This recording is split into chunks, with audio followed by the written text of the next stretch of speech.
Good evening and welcome to yet another episode of the Fantasy Wildcard Devy Show. My name is Jack and I am joined as always by the effervescent Phil. How you doing, Phil? Really good, man. Really good. What's not to love, right? We've got college ball back. We've got the NFL back. More importantly, fantasy is back. Okay, so all those moves we made all off season, getting our teams ready for the new season. They're all smashed and in bits already, aren't they? With a raft of NFL injuries and surprise quarterback play and some shocking quarterback play. And yeah, look, it's why we love it, isn't it? After week one of the fantasy season, I downed tools and called it quits for the year. I've picked them back up after a slightly better week two. But yeah, look, it gives us plenty to talk about, plenty to dive into. What about you, man? How are you getting on? Well, I'm very glad that you have picked yourself up after a bad week one because in fact, all of my NFL rosters have decided to down tools for the year already. I have way too many shares of Bryce Young. I have way too many shares of Christian McCaffrey, and I have T. Higgins in nearly every league. So I have a lot of draft capital there just sat on my bench or IR. So not so great from the NFL fantasy. College fantasy, however, and Devy stock going up because it's been an electric time in college football, even while the injuries like crash and burn our NFL rosters. I know you in particular are enjoying your first college fantasy football league, 3-0. 3-0. A win over myself. Yeah, included. Yeah, absolutely. I seem to have struck gold on the old Miz tandem of Jackson Dart and Trey Harris. Lovely 1-2 punch. Putting up points for fun at the moment with quite a soft start to the schedule. Obviously, that might look to change once SEC play kicks in, but I'll take it while it's hot. And yeah, it's been a great start. Well, yeah, I think Jackson Dart is not going to ease off the throttle one bit because he is looking to primarily make it to New York for the Heisman race. He's also obviously looking to make it to the NFL in the 25 draft. So I don't see that easing up at all, even in conference play. So you're in for a good ride with Jackson Dart, and of course it feels even better when it's your guy Trey Harris that you've got racking up the points for you as well. Absolutely. Great. So we have 3 weeks of college football under our belts. As Phil has mentioned, we've had a lot of out of conference play, a few cupcake schedules, but some really tasty matchups already. We've had Texas, Michigan, which is great. We've had what was once known as the Civil War this weekend. The Apple Cup has been Washington State. There's been some really good football, and there's been some quite seismic impacts on some Devy prospects and their stock. Now, if you've been following our X feed, you'll know that Phil has been putting out there all of the great written content that we have for you. There's some stock up, stock down. So I really implore you to check that out if you want to have a quick look at who we are seeing as going up and down week by week. And one of those is going to be the start of our movers and shakers. So 3 weeks in, movers and shakers in the Devy world. Phil, you introduced Ashton Jonty and his game against Oregon as a bit of an audition for the NFL and for his Devy stock, but obviously also for his Heisman candidacy as well. How do you feel he got on in that matchup? Yeah, listen, it was his big time. Like we talked, didn't we, about the fact that the Oregon game was the biggest game, the marquee game on Boise's schedule. And we would really get a feeling after that kind of absolute dynamite stat pad in week one performance with the 6 touchdowns that we spoke about at length, where he was clearly a man amongst boys. We said that this one was going to be the game where he really had to show what he was worth. And if he was a legit prospect and someone we should really be excited about in Devy circles, then he had to go to Oregon and put on a show. And boy, did he. He almost took Boise to the victory, like single-handedly, let's be fair. And, he upstaged a likely playoff defense, college playoff defense come the end of the season. And wow, he was everything we wanted to see. He was just as explosive against an elite defense than he was playing FCS competition the week before. It's absolute wheels up. Like, listen, I've from the day he stepped foot into the SEC, I've been a big Quinshon Judkin fan. But right now, I am having a difficult time ranking Judkins or any other running back above Ashton Johnson. I think he's really kind of moving and shaking as the kind of bit is called. Like he's doing everything right, and yeah, it's so exciting to watch, and so someone's going to get an absolute gem. Yeah, he has rocketed himself up NFL scouts draft boards. I think not just the statistics, because we know that this offense runs through Jonty, so he's gonna have the carries, but the tape, like you and I say, we love to watch the tape and see the traits on film, seeing him move in space, catch the ball out of the backfield, really important for the NFL. Seeing him just power through defenders, but also the speed is there. The long speed is really on display this year. So he seems to be in a really good place physically. He's kind of worked on his body mass. We'll speak about some other running backs later in the show who have maybe put on too much muscle and it's impacted their burst and their speed and therefore their long speed. But Jonty is doing everything that he needs to do. And like you say, against Oregon, and I've got the schedule up. He still has a couple of games that are really, really interesting. So Oregon is obviously the blockbuster matchup, but the way Washington State are playing at the moment, Boise are really going to need Ashton Jonty to turn up, because Washington State are scoring for fun. They end the season with Oregon State, who again, a really strong Power 5 team. We do have Power 5 now. We can stop saying Power 4 as the Pac-12 is alive. But the Pac is back. Maybe we'll cover that properly in another episode as we look to the future of college football. So Jonty, having had this big audition, he obviously still needs to keep his foot on the gas, and there's no question that he's going to do that. But he's got a couple more that may be primetime games. So I think he'll be hoping that Oregon State get back to winning ways and have a winning record when Boise go to visit. Absolutely. I think the one thing that stood out to me, and we knew it was good, but it's the contact balance, man. When you watch him in the Oregon game, bouncing outside, staying up as that first contact's made, and just stringing together multiple cuts to like just then hit the lane. It's great. It really, really is. And I'm not seeing anyone doing a better job in that position right now. Yeah, I think we've got a few players to come who might have an opportunity to show a bit more as conference play certainly kicks in. But Jonty has certainly stolen a march on all of them by being the main man. And I guess this, if we're gonna say that playing Group of 5 football means you need to put up the numbers, then we have to give him credit as well that he is doing that. So yeah, the knock that could come against him, actually, we need to recognize that he is doing it. He is producing against lower competition, and Oregon are obviously not lower competition. Yeah, no, you're dead right. You're dead right, Jack. Jack, let's keep the conversation on Oregon, okay? Because we talked about their kind of dink and dunk offense over the first couple of weeks, maybe struggling to find its rhythm, and then this week they really look to have flipped the switch on that one, okay, and really look to be kind of moving in the right direction. Tell us a little bit about what you saw watching Oregon and some of the people that stood out for you. Yeah, so I think the Oregon offense, we mentioned in the stock down. So Dylan Gabriel was our stock down quarterback last week.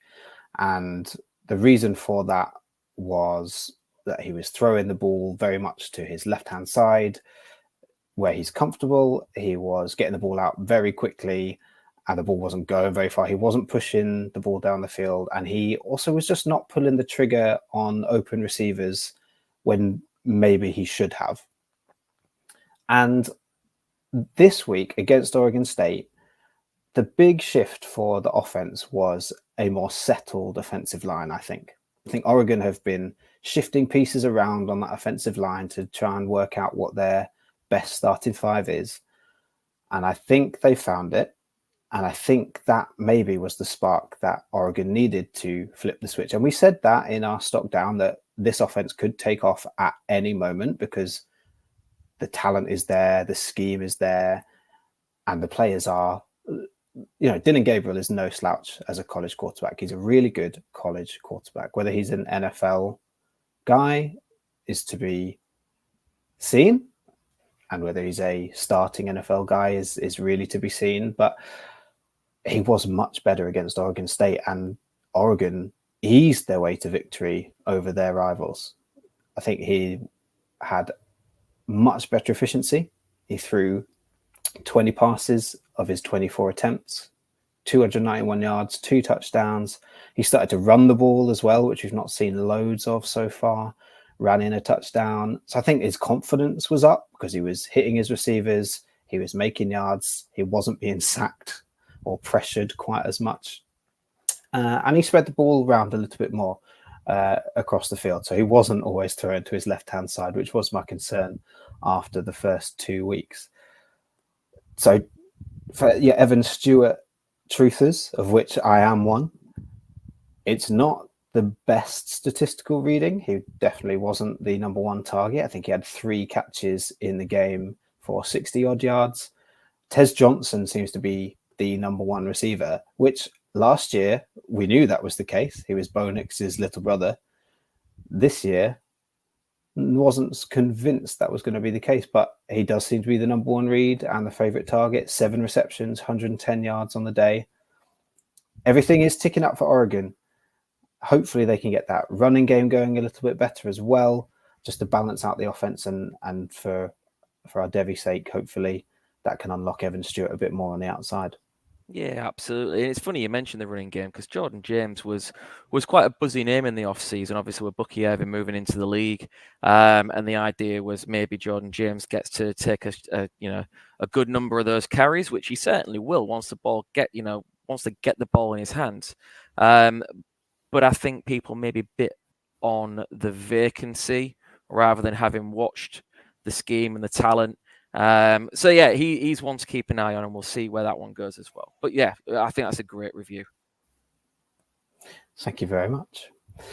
Let's head on over to one of the more dramatic replacements. I would say injury, but Connor Weigman, not overly confident he'll get this job back when he is fit. Marcel Reed has absolutely buried Weigman in the pecking order after his performance against what admittedly is showing to be a pretty shoddy Florida Gators. Yeah, and so let's keep it in perspective. Like, you're right. Florida look atrocious, and we'll come to them and deal with them and the kind of ramifications of their start to the season in a couple of minutes. But the important thing for me was Marcel Reed came in. It was a little bit of a surprise. We know Weigman hadn't played well, but he's a kind of highly backed Devy QB. Obviously, he was our stock down player after week 1, quite rightly so. And week 2, whilst it was better, maybe didn't show us enough.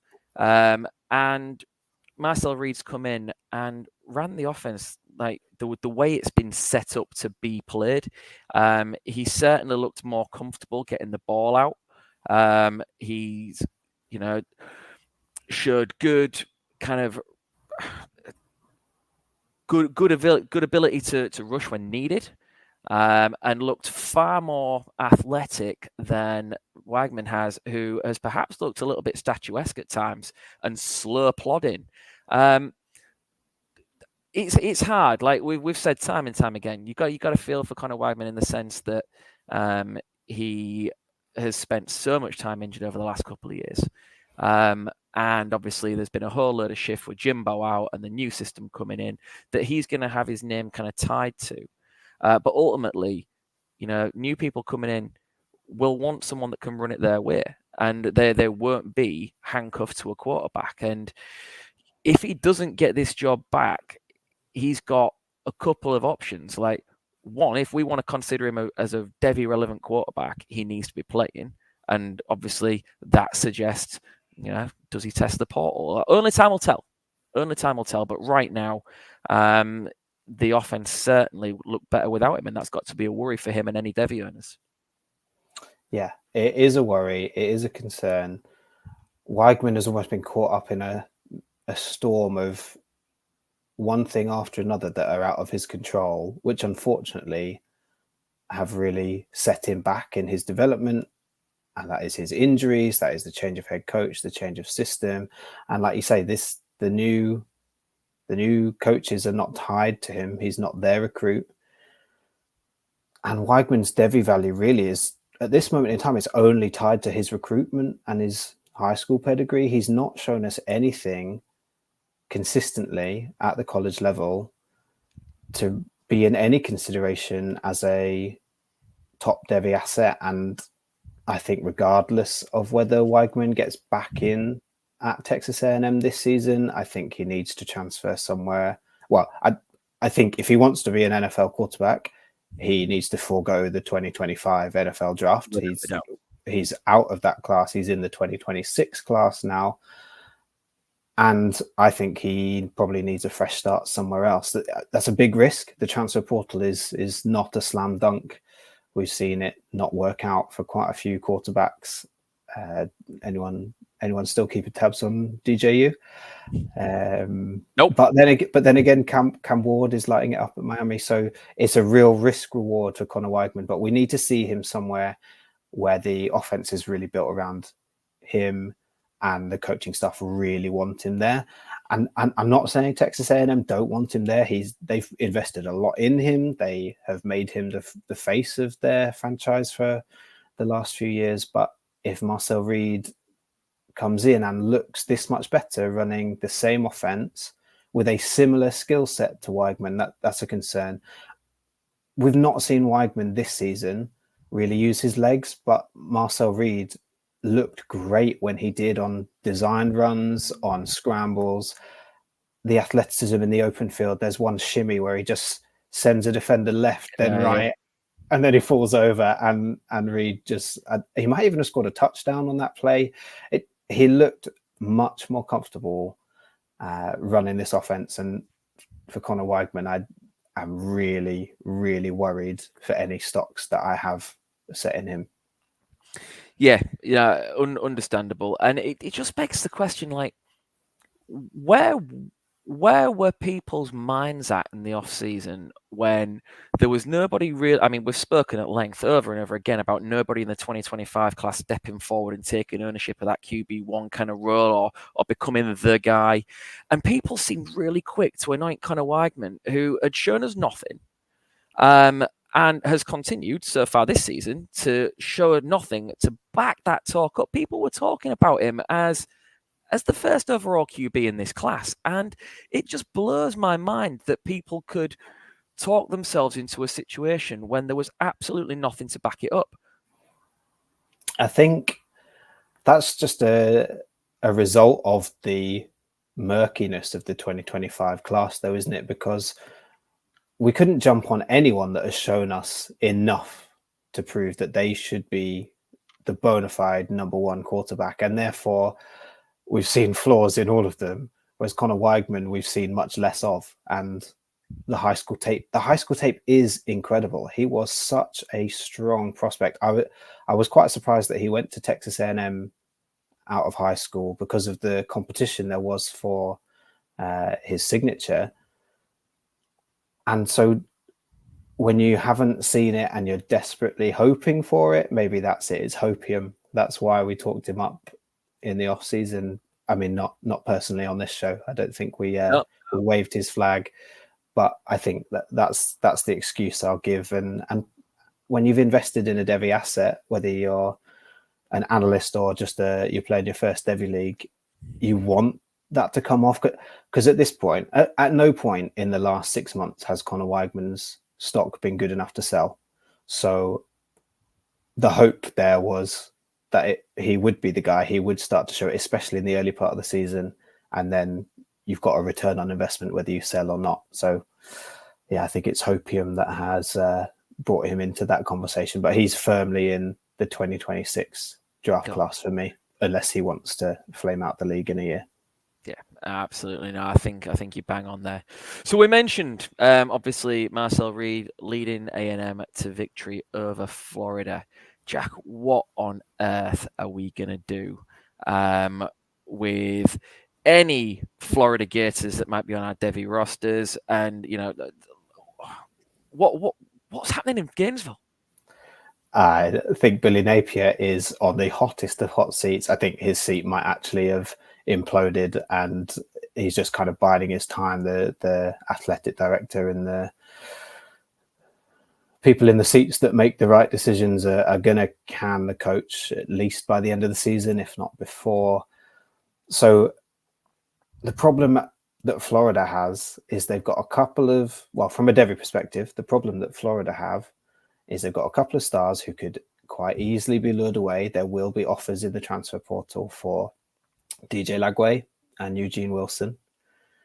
And the recruiting class is not that strong for Florida. The next year's recruiting class isn't really where Florida expect to be in terms of the number of 5- and 4-star prospects that they hope to bring in. And we knew Florida were going to have a tough season because their schedule was pretty disastrous. Their quarterback is their starting quarterback is Graham Mertz, and he is very average at best as a college quarterback. Someone who brings a lot of experience, he's seen a lot in college football, but he's not going to elevate the team. And they're just lacking in real high profile players in the positions that really matter. So along the trenches and out wide, they obviously have a sparkling wide receiver in Eugene Wilson and the top 1 or 2 quarterback recruit from the most recent class. But 2 players aren't going to make your team good all of a sudden. It's a team where you need at least 30 players to be turning up on a Saturday and giving their all. And I'm not accusing Florida players of not giving their all, but the talent level isn't high enough that they can afford to even be at 90% on a Saturday. They've just been absolutely destroyed, haven't they? I mean, the scoreline against Texas A&M, the final scoreline doesn't look as bad as the game really was. Texas A&M absolutely blew the doors off them early doors and coasted. The Florida game was an embarrassment. You had your in-state rivals come in on the day that you were hosting your recruits and just take you to the cleaners. And then I don't know if you saw the clip of where the high school recruits were for that game behind the end zone. They were right by the Miami tunnel. And so the Miami players, as they came off the field at the end, were chatting them up. Yeah, telling them Florida's not the place. You want to come to Miami. It was a tactical disaster from Florida's smoozers, but even worse on the field. So look, like for people maybe not in the know, obviously you mentioned Graham Mertz earlier, and the situation between him being the starting quarterback. Obviously, DJ Lagway, you mentioned, is the highly coveted and highly touted freshman, number 1 or 2, depending on which kind of polling site you use in the last recruiting cycle.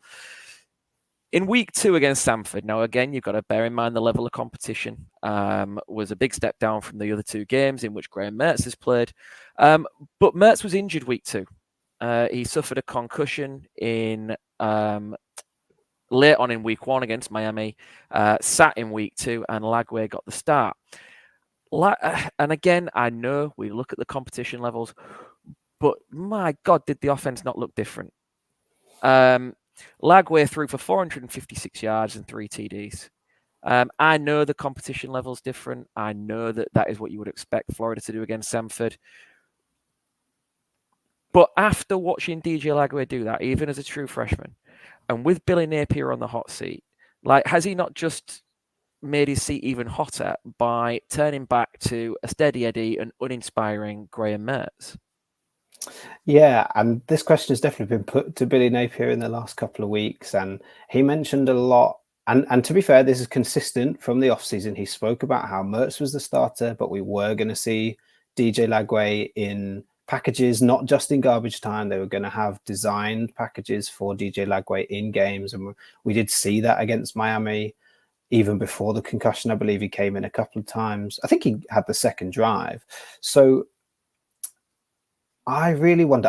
I wonder if Billy Napier is kind of resigned to his fate, and he knows that he can't save his job, even if DJ Lagway is a superstar and he starts him. I think the powers that be may have already decided that Billy Napier is not the guy to lead the Florida Gators into 2025. So part of me is wondering whether Billy Napier is really doing DJ Lagway a favor, but also maybe himself because of his reputation in protecting DJ Lagway and sticking to the plan that they had for him rather than prioritizing his own job. And look, if he put DJ Lagway in, we would accuse Billy Napier of desperately trying to save his job. Whether it worked or not, we would be accusing him of putting his career at the front, which he's entitled to do. It's his job. But I wonder if he is protecting Lagway and his development, which would get a lot of my respect and hopefully give Napier a bit of credit going into another job. Because Billy Napier is a good coach. He is a good head coach. Florida has not worked out for him, is maybe too big a step for him. But I think he will have other options. I don't think he's going to have to take an offensive coordinator job anywhere. I think he'll get another head coaching position. And you want those kids to believe that you care about their development and them getting better. And for those that are real superstars, that you care about them getting to the NFL. So that's what I hope. That's what I'm choosing to believe in Billy Napier. And yeah, the writing's on the wall. I think he's gone regardless. So it doesn't really matter what he does. Yeah. So last one on Florida then, Jack. All right. You are a DJ Lagway owner. All right. And I'm asking this hypothetically and not because I own loads of him and want a second opinion. What is the best outcome, in your opinion, for a DJ Lagway owner in terms of his situation? Do you want him to test the portal? Do you want him to get out? Or do you want him to bide his time, see this season through, and likely start from the ground up next year as the likely starter at Florida? Do you know what? We didn't discuss this before the show, but I have pondered this today and the last couple of days. And I think for a Devy perspective, the best thing for DJ Lagway to do is test the portal, because whoever comes in at Florida is going to have a rebuild on their hands. Like we said, the recruiting class isn't that strong. Whether that recruiting class even stays together with the new coach coming in is a big question mark as well. So, and there aren't that many big name head coaches out there. I know Lane Kiffin's name has been floated as someone who has ties to Florida, but I don't really see that as an attractive move for him right now. So I think if I own DJ Lagway, I'm hoping he tests the portal. And my dream scenario is actually that Jalen Milroe goes to the league and Alabama are interested in DJ Lagway. You know, the boosters have got the money to do it.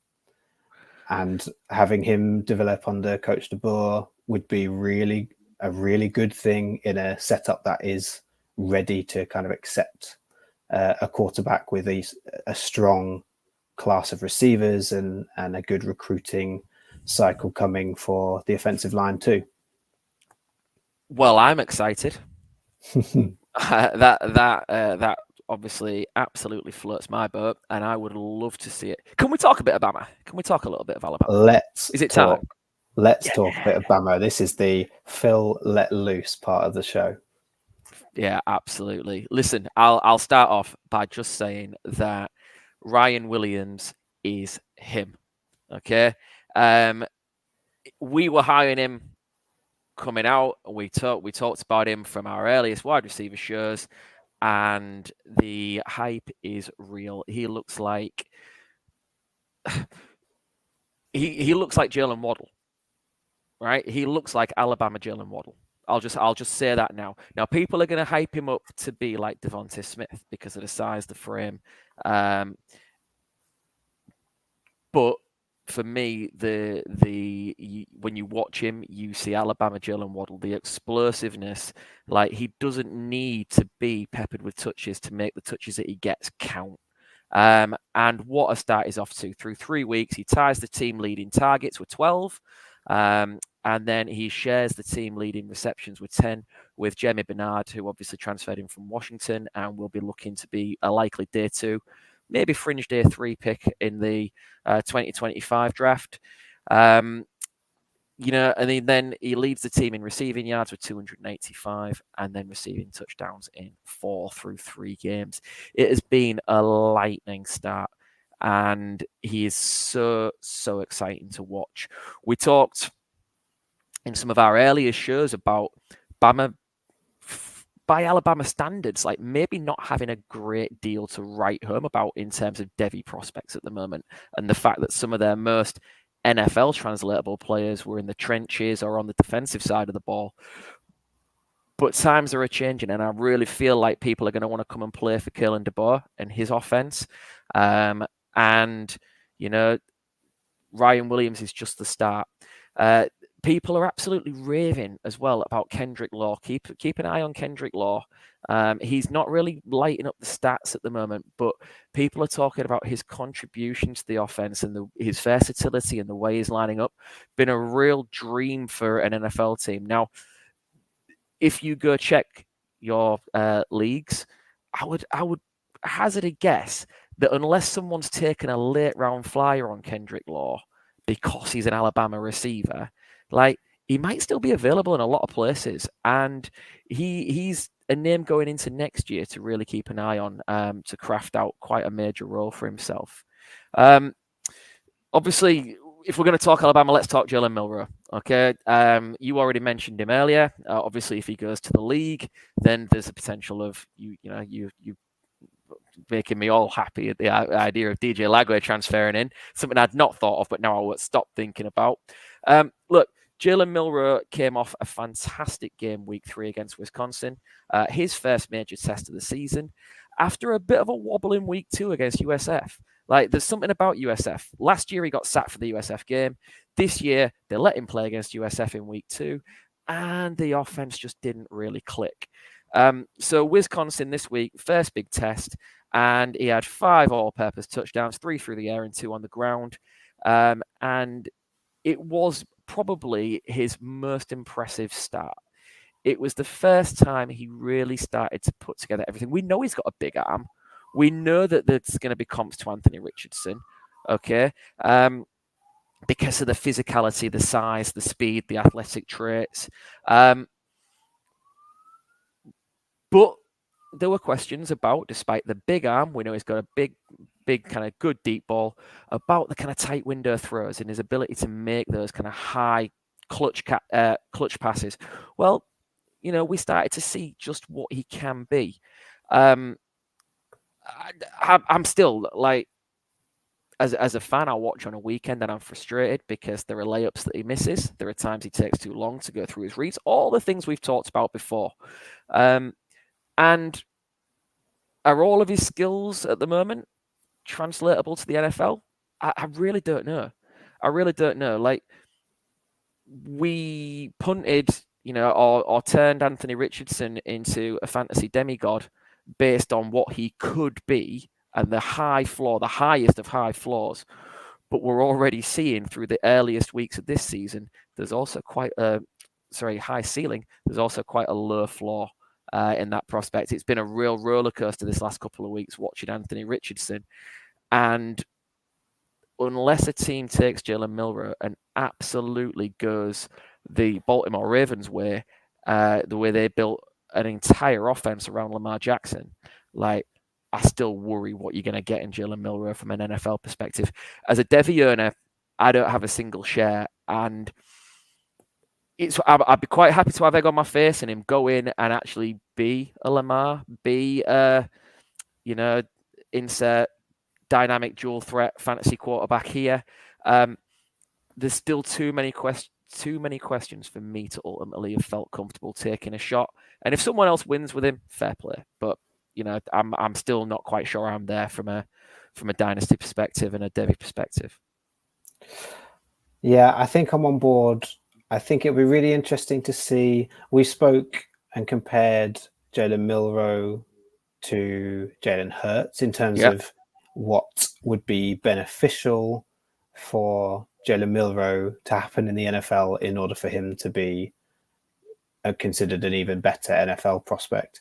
It'll be really interesting to see what Shane Steichen does with Anthony Richardson now that he's at the Colts, because he obviously what happened in Baltimore with Lamar Jackson is completely separate, because Lamar Jackson is totally different to Jalen Hurts. You know, Hurts is not Yeah, as of course. dynamic a runner as Lamar Jackson, and Lamar Jackson's passing game has improved so much. He's worked so hard on his mechanics. It's been brilliant to watch.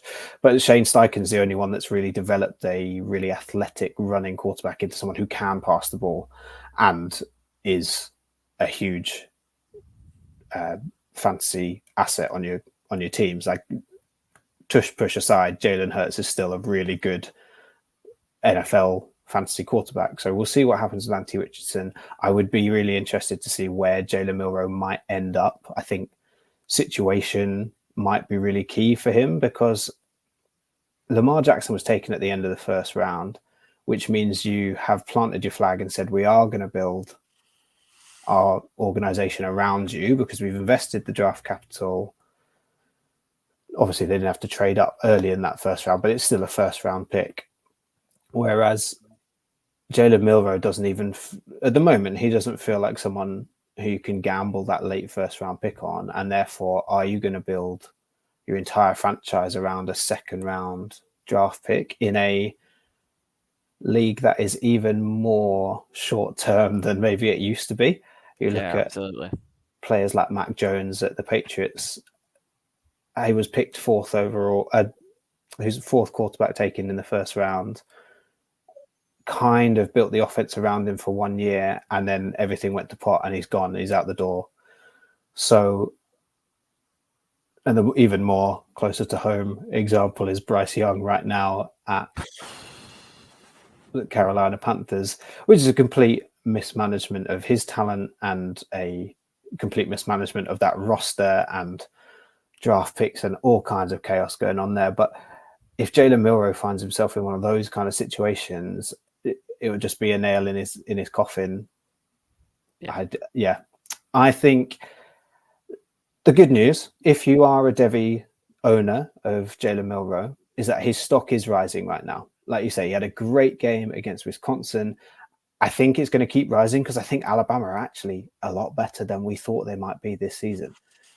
I think the game against Georgia coming up in a couple of weeks is going to be really exciting. And Georgia's defense is not as elite.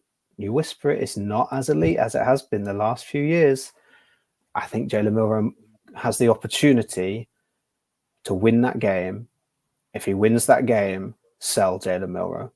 Absolutely, that is great advice. Like never a truer word spoken. Couple of really quick hitters on Bama before we move on. Interesting, just to keep your eye on, particularly in terms of how he is rostered positionally in your leagues. Third in targets for Alabama at the moment is a freshman kind of recruited as a tight end who has lined up quite a bit at receiver in terms of Caleb Odom. Now, a lot of his targets have been in garbage time when Bama have already sealed the dub. But they're getting him on the field and getting the ball in his hands. And he is incredibly talented. Again, depending on which kind of site you use for your rankings, he was the incoming tight end 1 or 2. Like I say, site dependent. But they're using him at wide receiver in that kind of hybrid big slot role. And yeah, just keep an eye on him. He'll be available. No one will have drafted him at the moment. Keep an eye. Particularly look at how he progresses this season. Do they keep peppering him in with targets? Do they keep sprinkling him into the game? He might be worth a pick next year in your drafts. Keep an eye. And then finally, from a running back perspective, obviously we've spoken at length about backs at Bama having to bide their time. It is really frustrating as someone that is as high on Justice Haynes as I am, that he is not getting a massive snap share behind Jam Miller. It's Jam Miller's turn. Jan Miller will get fed the ball in the run game because it's Alabama, because of the quality of the offensive line. And look, Jan Miller's no slouch. He's not. He's a very good college running back. Don't be fooled into thinking that he's going to land on a dynasty roster and be a major player. He's not going to be. Just be patient and wait for Justice Haynes, as frustrating as it is. Yeah, Jan Miller is a college fantasy gem right now that no one was drafting. We didn't expect this from him, so fair play to him. But and people will have stocks of him, so he's another one. You know, as he keeps performing, as he keeps being fed the ball, I'd look to get out before the NFL draft because he's not going to go as high as he's built up to go. Yeah, he's not. No, well, thank you, Phil, for that rundown of Bama. I hope you feel like you've been able to exercise some of your joy verbally, if not physically. Absolutely. Jack, do you want to play a game? I would love to play a game. Right, shall we play, let's get challenged. Let's play a little bit of Would You Rather. Let's do it. So for those that have never played this, because maybe this isn't a game for the youngsters anymore, this is where you're given two options and you just have to pick one of them. They're going to be very finely balanced, in theory, choices. So if I play this when I'm running the kids club, it's, ready salted crisps or cheese and onion crisps. It's rugby or football. Obviously, I don't include the NFL or college football because that would obviously have everybody's vote. So we're going to kick off. It's a fun way for us to look at a couple of prospects at a time at the same position. So we're going to start with some quarterbacks. Quinn Ewers or Carson Beck? Phil, how are you feeling? So, right, you've got two very different prospects here. Quinn Ewers, really stock ascending, stock rising, seems to be a name on everyone's lips at the moment. Fingers crossed this abdominal injury doesn't hold him out too much or for too long. But it's really good for Devy owners that his stock is rising and that he's performing well. He's shown the ability to lead. He's making big-time plays. He's got a 73.4% completion rating at the moment. 8 TDs to 2 interceptions. He's gone into the big house in Michigan and put an absolute kicking on the national champions. He's shown great leadership, maturity, and he's playing smart winning football. He's doing a great job, particularly when you look at the stats with pass completion near the line of scrimmage, which is probably to do with the talented receivers he's got in a speed merchant like Isaiah Bond or a yak kind of guy like Ryan Winger, the true freshman. But he's started really well, and stock is definitely ascending. On the flip side, you've got Carson Beck, who I would just like to say has done nothing wrong. Right? He's done absolutely nothing wrong. This Georgia offense is figuring itself out and has hardly lit it up, but it's winning games. And a lot of that falls on the new OC. I say new OC, he's been there for just over a year now in Mike Bobo. He's using Beck safely. In fact, the whole offense at the moment has been really vanilla and safe. And Beck is managing games and seeing games through without really having to push himself or excel. I mean, he's got a completion rating just shy of 70%. It's absolutely fine. 7 TDs and no picks, so he's looking after the ball. He's doing a good job of pushing it downfield, which is perhaps the kind of opposite of what we're saying about Quinn Ewers. Quinn Ewers is doing a better job in close. You might see him get let off the leash more when the competition's up, and he's got to go out and try and win them a game. Would you rather? Right now, I'm taking Quinn Ewers. I'm gonna go ceiling over floor, which is interesting because when you look at my kind of portfolio of stock, I've got a lot of Carson Beck and absolutely no Quinn Ewers. But yeah, I like what Ewers is showing me right now. I think every improvement we wanted to see from Quinn Ewers in the offseason through 2 to 3 weeks of this season so far, he's started to put together. We just have to wait and watch that elephant in the room, particularly if this abdominal injury is going to hold him out for a period of time, Jack, because Arch Manning looks legit, doesn't he? He really does. The elephant in the room that, to be fair, Quinn Ewers has pushed as far into the corner as possible over the last year or so, and has done really well to keep in there. But now Arch Manning has seen the field. Oh, there's danger. Danger klaxon is ringing in my head for Quinn Ewers. If I'm really honest, though, I think we may well see Quinn Ewers rested this week. Texas have a pretty easy matchup. I can't remember exactly who they're playing. We might see Arch Manning start, give Quinn Ewers a rest this week. They're on a bye, and then they head into the Red River Showdown against Oklahoma. And I think we'll see Quinn Ewers back then. I don't think there's anything that Arch Manning can do if he gets this one start to displace Quinn Ewers, because Quinn Ewers hasn't done anything wrong. No. He has got yet another injury. But I think Quinn Ewers will keep the job, but the leash is shorter now because the fans have seen Arch Manning. Now, if there's any game where he throws a couple of interceptions, that Texas fan base are going to be all over the phone lines asking for Arch Manning. I just think right now, like I say, ultimately it's would you rather. I would rather take Quinn Ewers, knowing that in NFL draft circles, he seems to be the name that is starting to bubble and starting to pop. That doesn't mean I've got to play him every week on my dynasty roster. It means that I'm simply taking him as the more attractive option. Hey, I can always sell him if I want to. You know, you absolutely can. I'm going to take the other side of this argument. I'm going to take Carson Beck, because I think he is the one of the two that is a locked-in first-round pick. I don't think Quinn Ewers is quite locked in yet, whereas Carson Beck, it feels like he can't do anything this year because of the offense he's in, because of the team that he's on, because of the coaches he has and what he's already shown us. I don't think he can really do much to make his draft stock slip. I really think he's really missing Brock Bowers and Ladd McConkey. They were his two explosive yards after the catch receivers that Beck could find when he needed to. And I think once the Georgia receivers get a little bit more settled, I think he'll find his replacements for those two. And I think we'll see a bit more of an explosive stat line for Carson Beck going forward. Yeah. So I'm going the safe option, but that's because I have too much Quinn Ewers and the risk does feel quite high. Cool.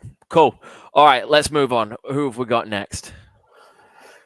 The next battle, would you rather Jeremiah Smith or Ryan Williams? Now, this is very close to home for the two of us, so I'm really interested to see where we both stand. Jeremiah Smith has 2 games so far for Ohio State. He, as kind of camp chatter alluded to, he came out with the starters in week 1 on that outside. He has 11 catches for 211 yards and 3 touchdowns so far. He's not played the full game in either of those matchups, and he has looked so comfortable in this Ohio State offense. He has been not the go-to target, because at Ohio State, there's talent all over the field. So no receiver has really demanded a lion's share of the passes, but 11 catches in 2 games is pretty good. I think he's off to a really fast start, but we kind of expected it when we saw that he was going to start. We thought he's probably going to be having some highlight catches in these first few weeks against weaker opposition. So a great start for Jeremiah Smith. And we've waxed lyrical a bit about Ryan Williams already. You've given us all the stats and all the information. He has played 3 games. He's got less targets, so 10 receptions in 3 games, but Alabama haven't had to pass the ball very much, so that is quite a high target share. And he's done a lot with it. 4 touchdowns, 285 yards. The speed and the athleticism in space has been great to watch. So I think we're both sitting very happy with our hometown receivers. Absolutely. But which one are you taking? Yeah. Would you rather? How much does the Alabama badge play into this?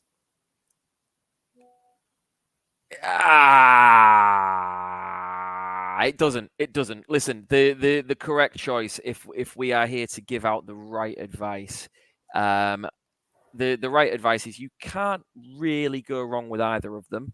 However, if both are available to you, the correct play is Jeremiah Smith every time. For me right now, I don't think it's unreasonable to suggest he might be the number one name in Devy. Right? When I've watched the kind of last couple of games, I know he's been sprinkled in, like you alluded to, but he looks like he could go and play in the NFL tomorrow. He really does. And that might seem silly. That might seem like hyperbole gone mad. But I am that confident that his skill set will translate and that he will continue to develop and be an absolute monster by the time it's ready to come out in 2027, that he will be uttered in the same breath as your Jamar Chases and Marvin Harrisons when they enter the league as an NFL prospect.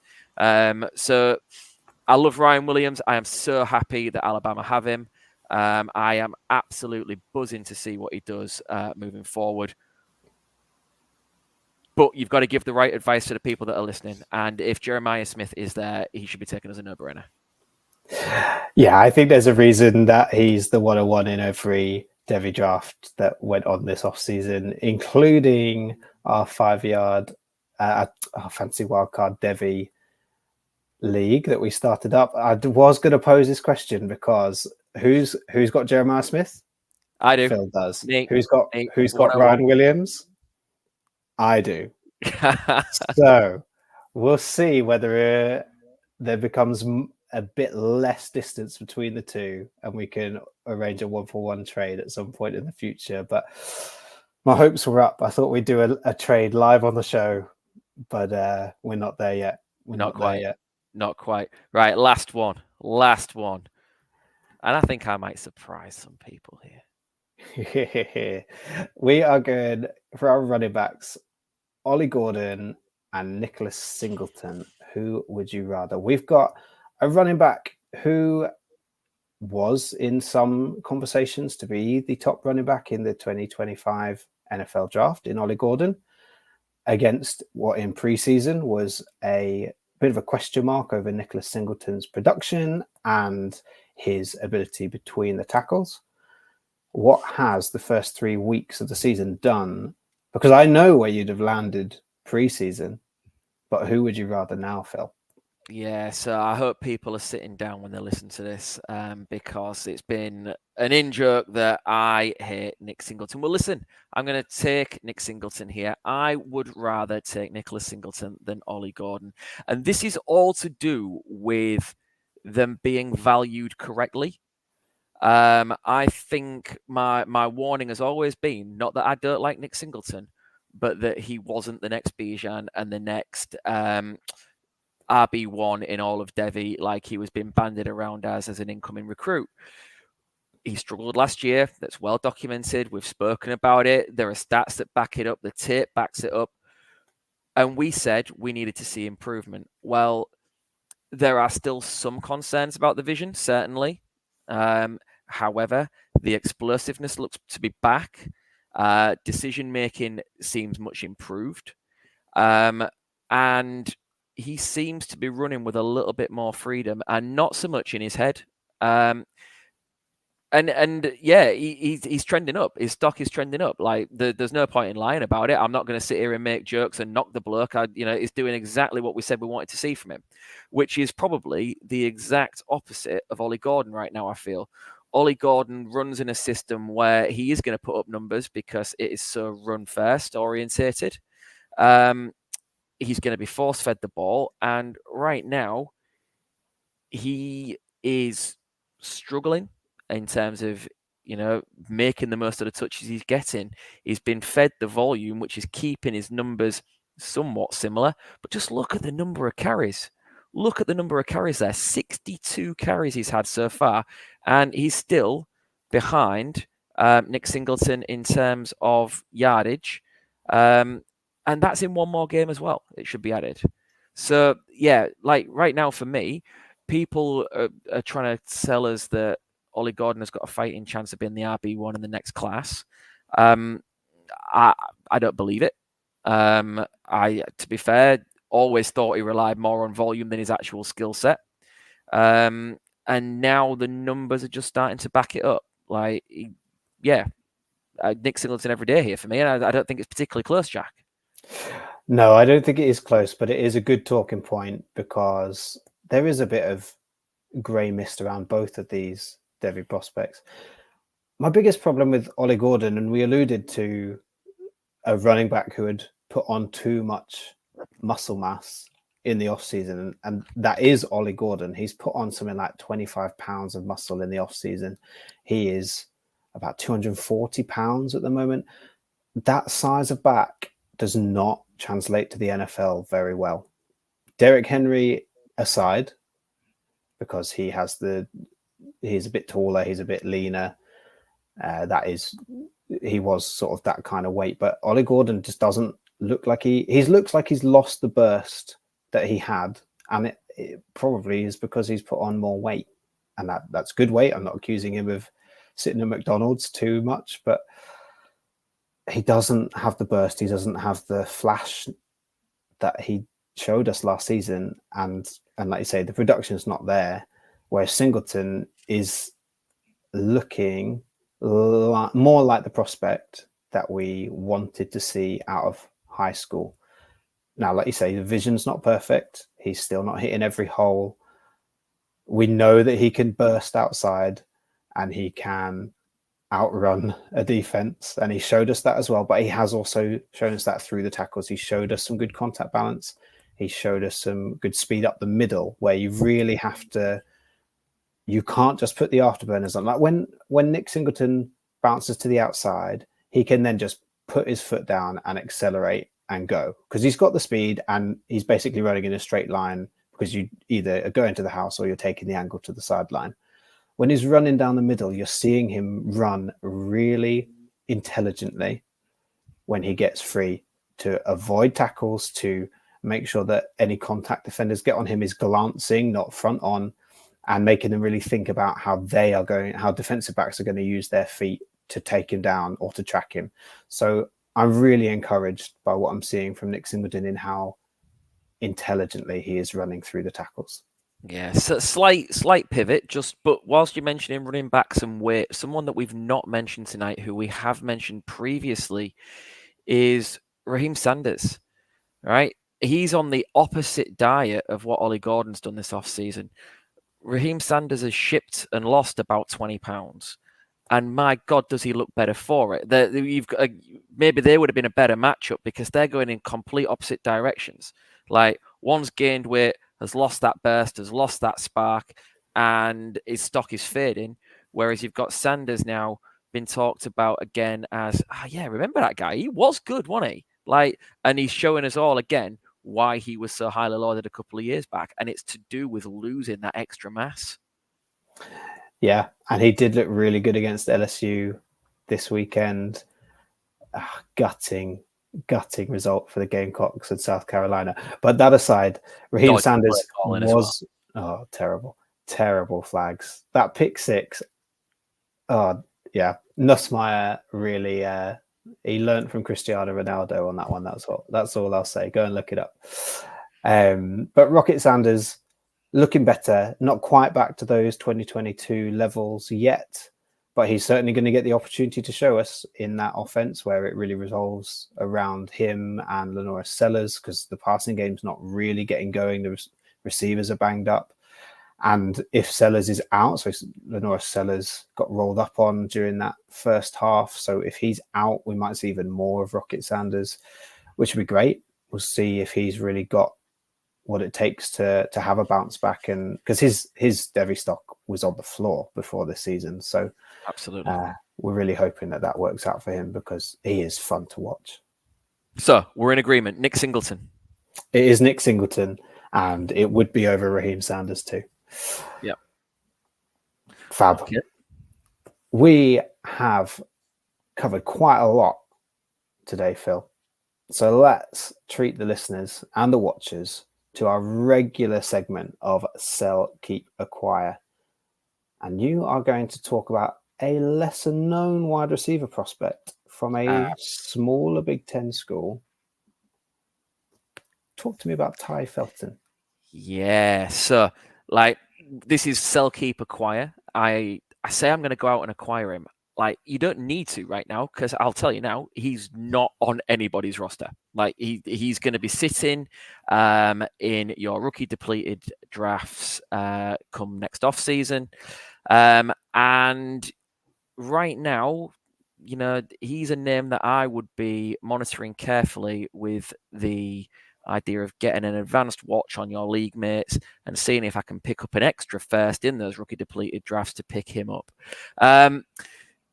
He has, through 3 games this season, 27 receptions on 39 targets with 442 yards and 4 TDs. That is outrageous production for somebody who's not catching passes at an Ohio State and Alabama. You know, he's at Maryland, you know, like you said, a smaller Big Ten school. And he is just, every year it feels like there's a receiver who comes out of nowhere, and this could be this year's guy. Things I like are the inside-outside versatility. He's played 35% of the snaps so far from the slot and 65% outside. Really, really encouraging numbers. A 12.1 yard air dot, so average depth of target, and 7.8 yards after catch per reception as an average, which means he's not just falling down as soon as that ball lands in his hands. Okay, he's making things happen with it.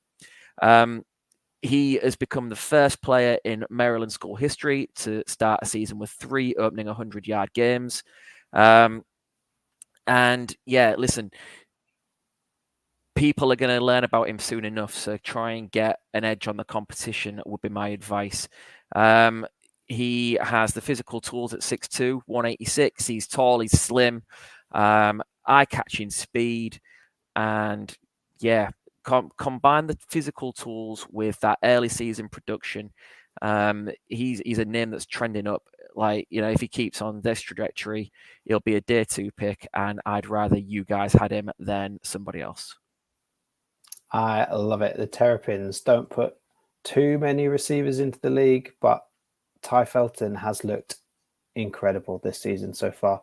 He is doing it, and they've had some decent competition as well. They've not had a cupcake schedule so far, so promising signs for Ty Felton. And like you say, in most Devy leagues, there aren't any mid-season pickups, so he's someone that you won't have to worry about until next season, and you can steal a march by trying to grab a few more of your depleted rookie picks to try and snatch him or trade up to get him.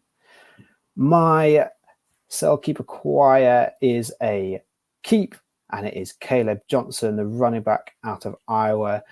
This is someone who I actually am holding on to, someone who I have in a few leagues, because he was quite a under the radar prospect a couple of years ago, had a really good freshman season at Iowa, and really struggled in his sophomore year in 2023. But Caleb Johnson appears to be back as the main guy. There was concern that he wasn't going to be the number 1 option in the running back room for the Hawkeyes, but he has clearly taken that job for his own, which is great to see. And it's really quite exciting to see Iowa on offense run the ball. Last season, we maligned Iowa. And I mean, not just last season, but we've maligned Iowa for a really boring, slow offense.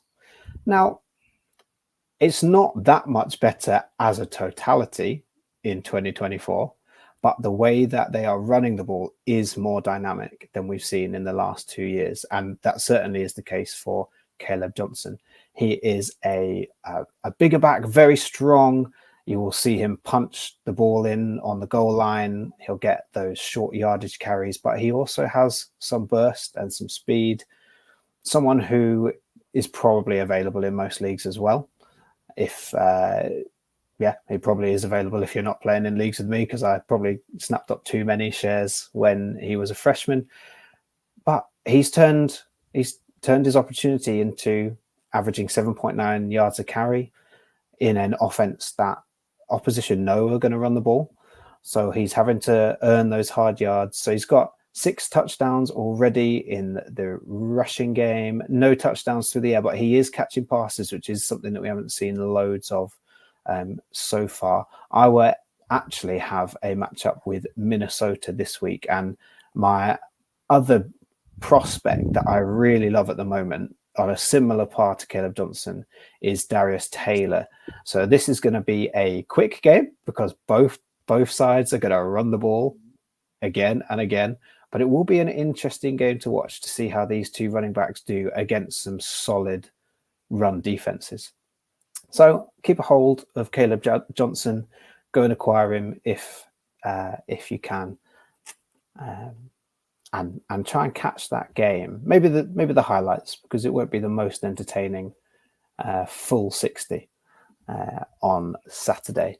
But we do have a couple of other games to watch this weekend from a Devy perspective. We have headlining, the late slate. So this game doesn't kick off until midnight UK time. So depending on your routine, maybe one to watch in the morning. Tennessee at Oklahoma. Tennessee look legit this season. And Oklahoma are a storied program. They don't look quite as good in their first season in the SEC as maybe we have come to assume Oklahoma would be. But nonetheless, this could be an absolute shootout. These are two offensively minded teams with offensively minded head coaches, although Tennessee have a pretty strong defense this year. So we want to see Nico Iamaleava, Dylan Sampson, who we've mentioned a few times on this show and on our X feed. Mike Matthews is starting to see some targets, maybe in garbage time, but he's probably going to break that year 1-0 theory that the Campus to Canton guys talk about. So he's one to watch in this game. And on the other side, you've got Jackson Arnold, you've got Barnes, you've got Taylor Tatum, Dion Burks. There's some good Devy prospects in this one. Yeah, absolutely. And then the other one we've mentioned, or we'd like to mention, is NC State going to Clemson. Obviously, from NC State, we've got Kevin Concepcion, 2026 receiver, incredibly talented guy. Quiet couple of weeks after a big week one, but one to keep an eye on. And then on the other side of the ball, obviously, you've got Cade Klubnik, statistically looking really decent, despite some of what the tape's showing us. Like the actual stats, when you put it in PFF, show he is an improving quarterback. Who'd have thought it? Certainly not me. Antonio Williams, Bryant Westcott, TJ Moore, all wide receivers at Clemson who are worth a look. And then Phil Maffer, a sleeper running back, a hard-working running back who, UDFA, day 3 type guy, the type who might just land on a roster and is always worth a watch, will probably outperform any draft stock that he gets. So plenty to watch, couple of great games there. Jack, anything left to say? Well, I was just going to say, we've also got a freshman quarterback starting for NC State. So Grayson McCall is out injured. He actually left the game, and CJ Bailey, the freshman quarterback, came in and looked, dare I say it, a lot more exciting and made this offense tick a lot more than Grayson McCall could. So it's a young, exciting, fearless quarterback coming in to play Clemson. So I don't know if NC State will win, but I think it could spell good things for Kevin Concepcion. Absolutely. Brilliant, Jack. Brilliant. Okay, guys. Well, on today's show, we've tried to give you a rundown of weeks 2 and 3, some of the major movers and shakers, and to kind of take you through where we are at on certain positional battles and similar kind of ranked prospects. Listen, as always, follow the entire team. Make sure you are following us and subscribe on X and YouTube at Wildcard Devy, and the main account at Fantasy Wildcard. Thanks again for coming and checking us out and listening to some Devy goodness. We are in full swing of the season. Things are happening thick and fast, and we can't wait to see you again soon to talk more Devy football. Catch you soon.